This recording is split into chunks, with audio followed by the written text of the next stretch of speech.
My name is Damian Gorman, and I'm a writer. Anybody who knows me would know me as a poet, I think, mostly.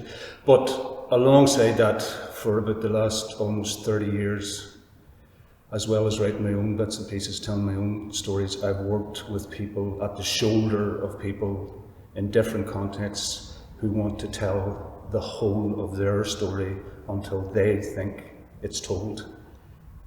For a variety of reasons, including and very particularly in relation to conflicts, our own here and the Middle East in particular.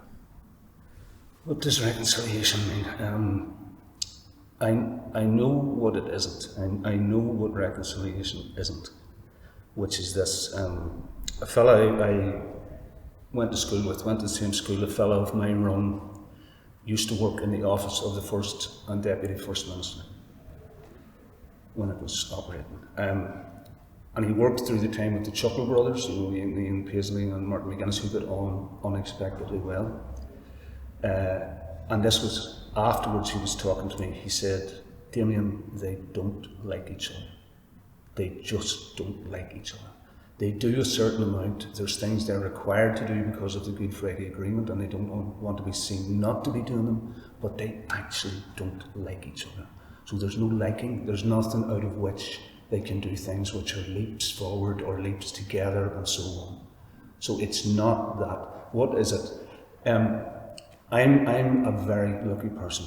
I move among, and in the period you're talking to me, I'm talking to all kinds of people. I'm listening to all kinds of people. From one side of the house to the other side of the house and out the door. As broad a range as you can imagine. And I'm able to hear something. And what I'm hearing, and this is in response to what is reconciliation, that we all have defences. I have them. Everybody that I encounter in the context of our troubles has defences. And it makes me think of, Second World War sea defences. So there's those wooden crosses, there's barbed wire and so on. But you can see beyond them. There's something in beyond them. And I've been very lucky to be able to get in beyond with loyalists, through their grace, not through anything of mine. And what I detect is this, a desire, I was going to say a hunger, but that's too much, a desire for contact.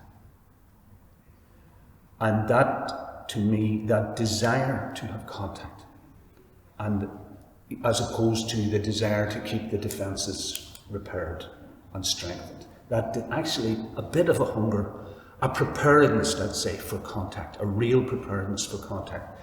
If that isn't itself reconciliation, it's the sine qua non of reconciliation. It's the thing that is utterly required for reconciliation, and I can detect it at the moment. So up until about 1991, 92, I was involved in what writers are involved in, which is to some extent, and this is putting the least gloss on it, making our own monuments, trying to conjure up feeling into words, stories, into being in such a way that they stand apart from us, and they will stand after us. That's what I mean by making our monuments, and there's nothing wrong with that. But since then, I've been doing this other thing, which is to be beside people who are telling their stories, or to sound a bit pretentious about it, to put something of my thing at their feet. So it's not to take away their stories and make something up of mine, but to put something at their feet. And there's an element then of helping them shape the stories. So, what is the redress, or what possible good is the making up of things, is the arts in relation to this very, very real thing of conflict and people dying and fear and all these enormously real things? And my answer to that would be the arts, these practices of making songs, of singing itself, of making plays, they give you somewhere to go. They give you somewhere to go. So I'll give you an example of what I mean by that, very practical example. Grief is a very hard thing. I work with hundreds of writers a year in writing groups and community groups. One of the very hardest things people find to write about is grief. and we all experience grief. What do you do with it? There's nothing you can do because the person's not there to put your arms around. Somebody can say to you, oh, you know, they're still there in everyone who ever met them or was touched by them and so on, but you can't put their arms around them. And we live in a place where there's a whole lot of grief that didn't have to happen, was visited on people. So if that is what grief is, if grief is love that has nowhere to go, does that mean that there's nothing you can do? And I would say no. You can go to the arts, you can take part in something which, as I said, gives you somewhere to go.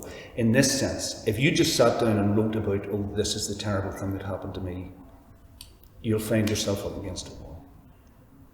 But if you're making something up, like a sonnet or part of a play, or if you give yourself over to that, you're in a new place, and you might go to a new place, especially if you're collaborating with other people. There's spaces there that aren't just your spaces, either to occupy or not occupy. So there's space. There's the idea of space. There's the idea of, if I write something, I chance my arm. You know, I might end up knowing something I didn't know before. If we're making a play even about the Troubles, and if we're doing it with openness and with a receptiveness towards each other, we might end up somewhere that's further down the road. We might end up somewhere that's further down the road than we are now. Because, like, just speaking as an individual, your own poems are further down the road than you are not in that mode. Then you're just sitting, not having written, not having chanced your arm. You're here. The poem will take you down there. It's a similar thing, I believe, with plays, with collective things about our conflict. If we risk something, together, if we risk openness, if we risk collaborating with people not like us, we can end up further down the road.